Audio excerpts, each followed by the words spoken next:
கிறிஸ்துவுக்குள் மிகவும் பிரியமான தேவனுடைய பிள்ளைகளே, இந்த காலை நேரத்திலே உங்களை சந்திப்பதிலே மிகுந்த மகிழ்ச்சி அடைகிறேன். இந்த அனுதின மன்னா மூலமாக உங்களை சந்திப்பதிலே மிகுந்த மகிழ்ச்சி அடைகிறேன். இன்றைக்கும் தியானத்துக்கு எடுத்துக்கொண்ட வேத வசனம் யாக்கோபின் புஸ்தகம் 5ஆம் அதிகாரம் 11வது வசனம். பொறுமையாய் இருக்கிறவர்களை பாக்கியவான்கள் என்கிறோமே, யோபுவின் பொறுமையை குறித்து நீங்கள் கேள்விப்பட்டிருக்கிறீர்களே என்று வேதம் சொல்லுகிறது. அப்படியாக ஒரு வாலிபன் மிகுந்த பிரச்சனைகள், தலைக்கு மேலே வெள்ளம் போன்னு சொல்லுவாங்க இல்லையா, அந்த மாதிரி பிரச்சனையோடு ஒரு ஞானிகிட்ட போய் ஒரு ஆலோசனை கேட்குறான். ஐயா, பிரச்சனை மேலே பிரச்சனை வந்துகிட்டு இருக்கு, என்னால் ஒன்றுமே செய்ய முடியலையா, நான் என்னையா செய்யறது அப்படிங்கிறான். அவர் கையில் ஒரு சொம்பு கொடுத்து, அந்த ஓடை பக்கத்தில் ஓடை இருக்குது, அந்த ஓடையில் போய் ஒரு சொம்பு தண்ணி கொண்டுட்டு வாப்பா அப்படிங்கிறான்.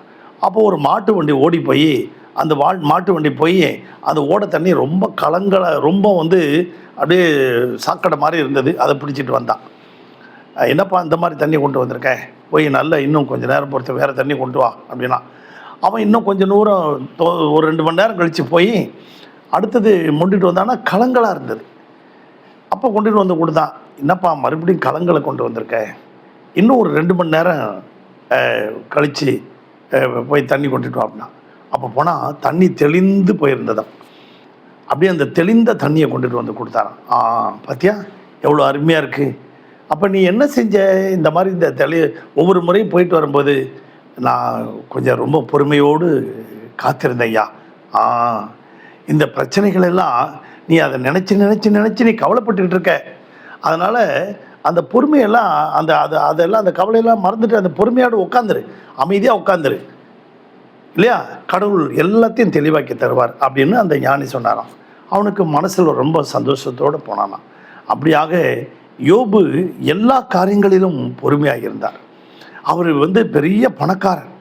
அவர் 500 ஏர்மாடுகள் இருந்தது, 3000 ஒட்டகங்கள் இருந்தது, கழுதைகள் இருந்தது, மிருக ஜீவன்கள் இருந்தது. எல்லாம் இருந்த நேரத்திலும் சந்தோஷமாக இருந்தார். பிறகு எல்லாம் எடுத்துக்கொண்ட பிறகும், பிள்ளைகளை எடுத்துக்கொண்ட பிறகும் கர்த்தர் கொடுத்தார், கர்த்தர் எடுத்தார், கர்த்தருடைய நாமத்துக்கு ஸ்தோத்திரம் என்று சொல்லி பொறுமையோடு இருந்தார். அதுக்கு பிறகு பார்த்தீங்கன்னா மனைவி இன்னும் உன்னுடைய உத்தமத்தில் உறுதியாக இருக்கிறாயே அப்படின்னு சொல்லி கடினமாக பேசும்போது கூட அப்பொழுதும் பொறுமையாக இருந்தாங்க. அப்போ நண்பர்கள்லாம் நீ என்ன பாவம் செஞ்ச, உனக்கு இப்படிப்பட்ட வியாதி வந்திருக்கு, அந்த வியாதி நேரத்தில் கூட அவன் முறுமுறுக்கலை, பொறுமையாக இருந்தான். ஆண்டவரை முறுமுறுக்கவே இல்லை, தன் உதட்டினால் கூட பாவம் செய்யவில்லை என்று சொல்லியிருக்கு. அப்போ கூட அந்த நண்பர்கள் எல்லாம் கேவலமாக ஏளனமாக பேசுகிறான், அப்பவும் பொறுமையாக இருந்தான். ஆனால் வீட்டில் வேலை செய்கிற வேலைக்காரிகள் கூட அவனை மதிக்கலை, அப்போ கூட அவன் பொறுமையாக இருந்தான். ரோட்டில் போகிறவன் வரவெல்லாம் அருமையான தேவனுடைய பிள்ளைகளே கிண்டலும் கேலியும் பரிகாசம் பண்ணாங்க, அப்போ கூட அவன் பொறுமையாக இருந்தான். கடைசி வரைக்கும் பொறுமையாக இருந்தான். அவன் தன் நண்பர்களுக்காக யாரெல்லாம் நிந்தித்தார்களோ, அவமானப்படுத்தினார்களோ, அவர்களுக்காக கடைசியில் அவன் ஜெபம் பண்ணுகிறான். யோபுவின் சிறையிருப்பை மாற்றி கர்த்தர் அவனுக்கு 2 மடங்கு ஆசீர்வாதத்தை தந்தார். ஆம்பிரியமான தேவனுடைய பிள்ளைகளே, தாவீது சொல்கிறான் சங்கீதம் 40:1, நான் கர்த்தருக்காக பொறுமையுடன் காத்திருந்தேன், அவர் என்னிடமாய் சாய்ந்து என் கூப்பிடுதலை கேட்டார். ஆம்பிரியமான தேவனுடைய பிள்ளைகளே, இந்த சூழ்நிலைகளிலும் உங்கள் மனதை தெளிவாக்கி கொள்ளுங்கள். பொறுமையோடு கர்த்தருடைய சமூகத்தில் காத்திருங்கள். கர்த்தருக்கு காத்திருக்கிறவர்கள் புது பலன் அடைந்து செட்டைகளை அடித்து அவர்கள் உயரே எழும்புவார்கள்.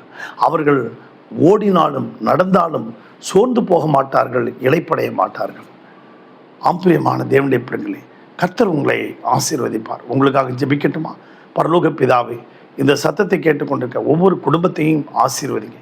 எல்லா சூழ்நிலைகளிலும் மன ரம்மியமாக இருக்க கற்றுக்கொண்டேன் என்று பவுல் சொன்னது போல, எல்லா சூழ்நிலைகளிலும் இவர்கள் மன ரம்மியமாய் பொறுமையாக இருந்து தேவனிடத்திலிருந்து அந்த ஆசீர்வாதங்களை யோபுக்கு 2 மடங்கு கொடுத்தது போல இவர்களையும் 2 மடங்கு கொடுத்து ஆசீர்வதியும். அவர்கள் எதிர்பார்த்திருக்கிற முடிவை அவர்களுக்கு தரும்படியாக ஜெபிக்கிறோம். இயேசுவின் நாமத்தில் வேண்டிக் கொள்கிற நல்ல பிதாவே, ஆமென். கர்த்தர் உங்களோடு பேசியிருந்தால் நீங்கள் சாட்சிகளை பகிர்ந்து கொள்ளுங்கள். கர்த்தர் உங்களை ஆசீர்வதிப்பார். God bless you.